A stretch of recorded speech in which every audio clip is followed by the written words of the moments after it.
Hi everyone, so like I said, I was gonna show another video of how everything went when I got to Toronto. And yeah, I'm just gonna do a quick tour of the hotel room because I just got into the hotel room. Then I'll take a shower and do a proper sit down, summarizing the whole thing. But let me show you guys the hotel room. So this is the door, which I should probably lock for safety. There's a nice mirror, my suitcases. This is the washroom. It's the light. The lights are not very bright. This is what the washroom looks like. This is a closet, I believe. And this is the bedroom. It has like this, not like you guys care about these details, but that's the bedroom. That's like a nice lounge chair. The table, that's my backpack. Television. Has a nice view of the city. Just pretty cool. And the bed. So yeah, that's the photo of the room.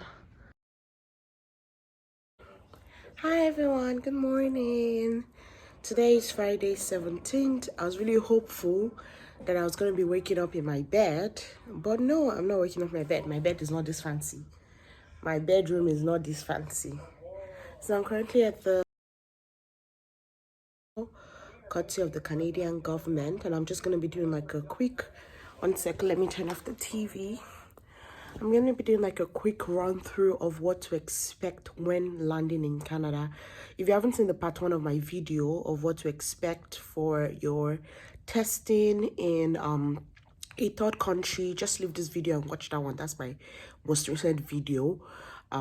So if you've successfully gone through the hassle of having to test in a third country, be it Doha or Paris, I flew KLM, so mine was through Amsterdam, whatever the case may be, just go watch that one for information on what to expect, so that way you can prepare yourself.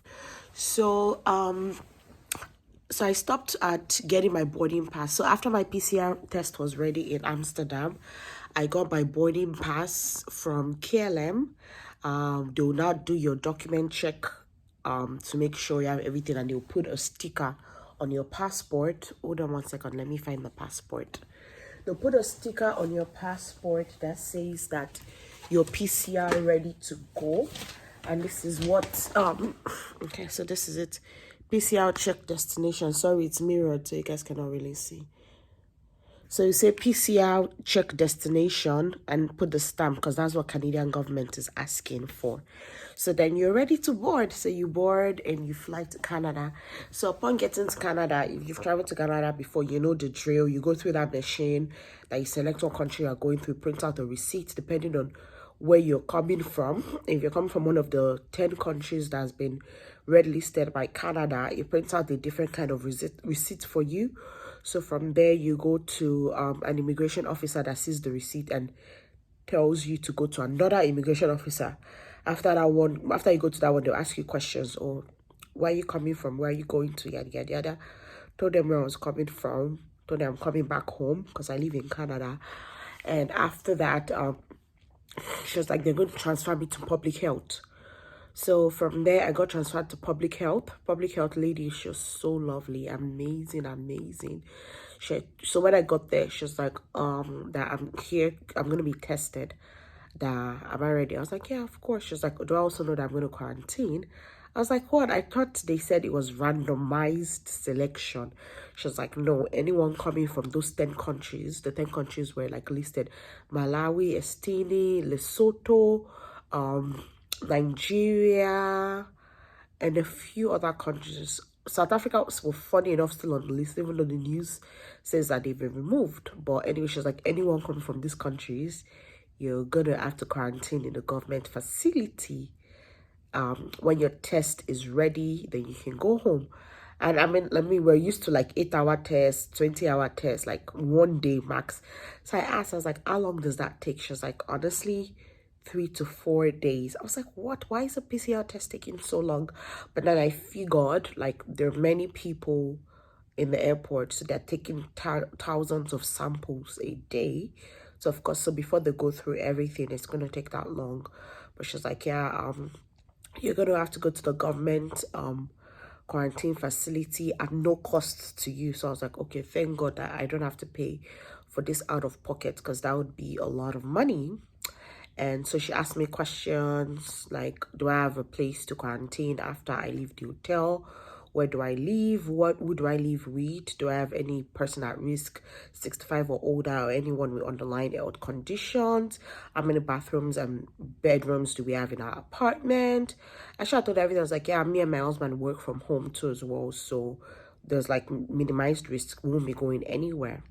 She was like, okay, so when I finish quarantine in the government facility, how am I going to get home? I was like, I'm probably going to call a Uber, or my husband is going to come get me. So she got all that information, she wrote it down.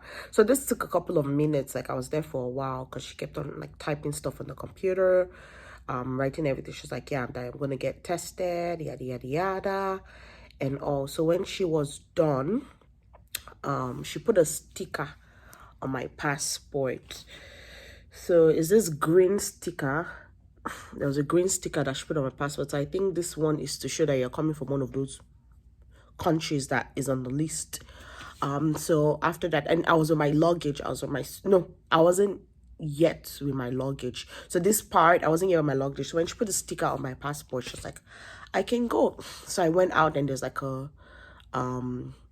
baggage claim. So I waited to get my luggage, and it kind of took forever, but I didn't know that one of my bag was already out waiting on the other end, because I was like, where's my bag?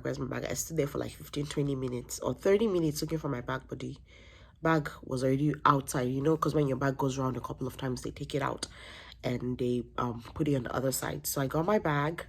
Sorry, that's just coffee sound. I'm making some coffee. It's like 4:30 or 5 a.m. in the morning. So I got my bag. Even when I was getting my bag, like, the police dog will like circle around your suitcase to make sure you're not carrying anything like drugs or whatever. So that was a bit dramatic for me. So I got my bag, and when I started pushing, it was like, yeah, just show them your passport. So when I got my bag, I went through the nothing to declare, because you have to like say if you're like bringing anything into Canada, but I wasn't bringing anything. Just went to the nothing to declare line. I gave them the receipts. They told me to ask for my passport. I showed them my passport. From there, so normally if you don't have anything on your passport, you can just go home, which was what I was wishing, because man, I really need to see my husband. So I got my passport, and I went to the other line. As I saw the passport, as I saw the green sticker, I was like, doors were just opening. I was like, mad though. So this is all I needed to be taken serious in Canada. So I've traveled to Nigeria, because apparently I'm a health risk or health hazard. Anyway, so I carried my suitcases in the trolley. So I met this lady. She was like, oh, coming from Nigeria, you're going to get tested. So she took down my information, my name, my address, phone number, email address, and on an iPad. They were all wearing full PPE, face shield, mask, glasses, and the coveralls. And she was like, okay, fine, I can go down. So when I went down, the stuff, the next guy, he gave me like a Ziploc bag with the thing they'll use to like take a sample, the tube they'll put the sample in, a sticker on my name. So all of that was in a Ziploc. I couldn't take pictures because I didn't know if you're allowed to take pictures. And he gave me this COVID-19 PCR home test. So this is a home collection kit. I haven't opened it, but it said the information, like once you get tested, you'll call them and they'll come and pick it up or something. I don't know. But anyways, they gave me like this mini home kit thing to take home with me. I don't remember what the instruction for that is, but I don't know. See, honestly, I don't remember because everything was working so fast. So after I got that, I went down to the testing location. And so like it's like multiple cubicles. So the lady that I got was a Nigerian woman. As soon as she saw my passport, she started speaking pidgin to me. She's like, she's not begging me, auntie, they beg you, just sit down for us, not go anywhere, or them they collect people PR, or yada yada yada. I'm just like, oh, okay. So when she opened my passport, I saw I was Yoruba. She started speaking Yoruba to me. Ufolong Benyi, Emma lobby concon, what's in back in Ipada Lawa one yo, Kiniko Conjoko Sile, Mokpa one yo, Olori Buruku ni one. So you remember, and I was like, this is a bit intense. For those that don't understand what I just said, she was literally just begging me like to quarantine, not go anywhere.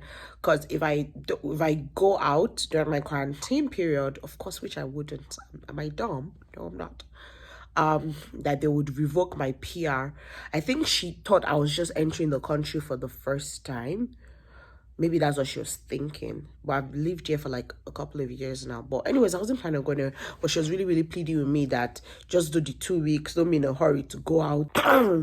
Like you don't have anything to do that is urgent, that don't go anywhere, buy your groceries and all. She told her, thank you. She begged me. I was there for like 5 minutes. Sample collection took like 10 seconds. She begged me. She said, okay. So after I left there, I got to when I was done testing, they said I should go and sit down somewhere. So I was with another Nigerian guy. They just came. They actually lost his suitcases. Poor guy. So they're like, the shuttle will come and pick us to the quarantine facility. So okay, so we waited a couple of minutes. The shuttle finally came. We went in. We were only two. I think they made it that way, the shuttle to be really small, to contain only 2 people per time. So there are 2 people in the shuttle. One person that is driving and the other person that attends to your luggage. I mean, they were fully decked in PPE, head to toe. So when we're done, the drive from the hospital, the drive from the airport to the quarantine facility. So they took us there. When we got there, they said we have to wait for someone to come and get us from inside. So we're in the car waiting. I was like, oh my God, I'm so tired. So someone finally came in full PPE. As soon as they opened the door, I felt like, you know, in the movies, I'll put a video. I was able to sneak a little video. You know, in the movies, when you see like proper quarantine, like, you know, those movies where almost everybody has died and there's one place where people go to survive, like proper quarantine, the whole wall was covered, every inch was covered. As soon as I entered, they said sanitize your hand, remove your mask, sanitize your hand, and put on a new mask. So from there, I went and sat in front of the 2 nurses, plexiglass, everything. Asked me questions, blah blah blah. Have I been in contact with anyone that has COVID? To my knowledge, no. Asked me questions, did everything. So I'm just there to isolate, but I'm just there to quarantine till my test results is out. I said, yes, do you have any dietary restrictions or anything? I said, no, I'm okay. Do you have any allergies? No, I said, I'm just a regular person. I don't have restrictions. I don't have allergies. I don't have medications. I don't have anything. I'm just a normal human being. Nothing is wrong with me. And I said, okay, great. That they'll give me some things before I go into my room. So they gave me this. It's a snack bag. So it looks like there's some Oreos, crackers, juice boxes, and things like that. They gave me a pack of masks. They gave me a thermometer. I have to like take my temperature morning, afternoon, and night. They're gonna call to ask for what my temperature is. So I have to be really diligent with that. They gave me this envelope. I haven't opened it yet, but I think it's like information. If I need personal stuff, I can always call the Red Cross to bring me stuff. They said so just information about you don't leave, how much you would pay if you leave, you're fine, up to $750,000. Hey, way, what's that kind of money? So visitors, there's no visitors, delivery. Outside delivery to your room are not permitted. If you have specific needs, let us know. We'll do our best to accommodate to you. You can't shop online, and your loved ones can send you stuff. Canadian Red Cross can send you things. You can drink tap water. Food is coming. So anyways, just with everything, required to stay in your room until you receive departure approval from blah blah blah. So yeah, that's pretty much the whole ordeal. They'll bring food for you 3 times a day, morning, afternoon, and night. If you want to go on walks, you call, but they have 3 walks a day: 8:30 a.m., 1:30 p.m., and 4:30 p.m. Yeah. That being said, that's the end. So if you have any questions, let me know. It's good that it's free, so you don't have to worry about the finances if you cannot afford it. So I'm very thankful to God for that. But yeah, that's the end. Let me know if you have any questions and send me on the log all the best wishes that you can. Bye. So this is what I got for dinner.